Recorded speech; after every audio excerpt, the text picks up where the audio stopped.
Hi everyone, আসসালামু আলাইকুম। আজকে আবার নতুন করে চলে আসলাম ভাতিজার জন্য মার্কেট করতে। আমার সুমির আমার ছেলের অনেক আগেই মার্কেট করা হয়ে গেছে, তাই আজকে ভাতিজার কি কি লাগবে সেইগুলোই কেনার জন্য আসছি। প্রথম জুতার দোকানে বাইস্তারে বললাম তুমি ঠিক মতন জুতা দেখে পছন্দ করে নাও। ভাতিজা বলল কাকা আপনি যেটা পছন্দ করে দেবেন সেইটাই হবে, আপনি আছেন কাকি আছে। আমি আবার বললাম যে আমি আছি, তোমার কাকি আছে, তাতে সমস্যা কি? তোমার চয়েস আর আমাদের চয়েস কি এক হবে? তাই বললাম যে তুমি চয়েস করে নাও। ঠিক আছে, তাই কাকা আমি চয়েস করি। পরে ইন্ডিয়ান জুতা যেটা নিল ওইটি ওরে চয়েস করে দিলাম। আমি বললাম ঠিক আছে, এটা তোমার জন্য টেকসই হবে, কারণ তুমি আবার হাঁটাচলা বেশি করো। আপনারা কিছু মনে করবেন না, কারণ আমার কথা অতটা ক্লিয়ার না। কারণ আছে যে আমার ঠান্ডা লাগছে, দুদিন ধরে অনেক ঠান্ডা, কাশিতে আমার গলাটা বসে গেছে, এই জন্য আমার কথা ক্লিয়ার হচ্ছে না। ওখান থেকে চলে আসলাম শার্ট প্যান্টের দোকানে। আমি অনেকগুলো শার্ট দেখাইছি, বাতি যাদের শার্ট পছন্দ করে রাখছে সেইটা আর আমাদের বলে নাই। পরে কাকা এই শার্টটা আমার পছন্দ হয়েছে, এইটাই নিয়ে নেন, দেখেন যে কি অবস্থা। পরে আমি খুলে ঘুরিয়ে ফিরিয়ে সুন্দরভাবে সুমিয়ার আমি দেখতে লইলাম, দেখলাম যে না মোটামুটি শার্টটা অনেক ভালোই সফট, কাপড়টা অনেক ভালো আছে, এই জন্য আমার খুব পছন্দ হয়েছে। আমি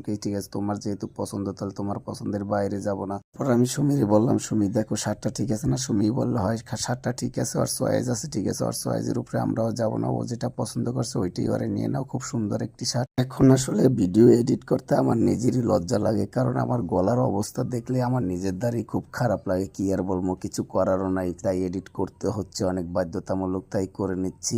বাতিজা যেটা চয়েস করলো সবকিছুই বাতিজা নিয়ে নেওয়া হলো। বাতিজা বললো যে কাকা না ঠিক আছে, আমার খুব চয়েস হয়েছে, কোনো সমস্যা নেই ইনশাল্লাহ। অবশেষে আমরা কিন্তু শার্ট এবং জুতা নিয়ে দোকান থেকে বের হয়ে গেলাম। রাকিব দেখেন সুন্দরভাবে জুতা পরে রেডি হচ্ছে, আমরা চলে যাবো এখন বাসার উদ্দেশ্যে। আসলে দোকান থেকে বের হয়ে গেছি। অবশেষে আমরা দোকান থেকে বের হয়ে সুমি আর আমি অনেক মজা করতেছিলাম। আমাদের ছোট ফ্যামিলিটার জন্য সবাই দোয়া করবেন। আল্লাহ হাফেজ।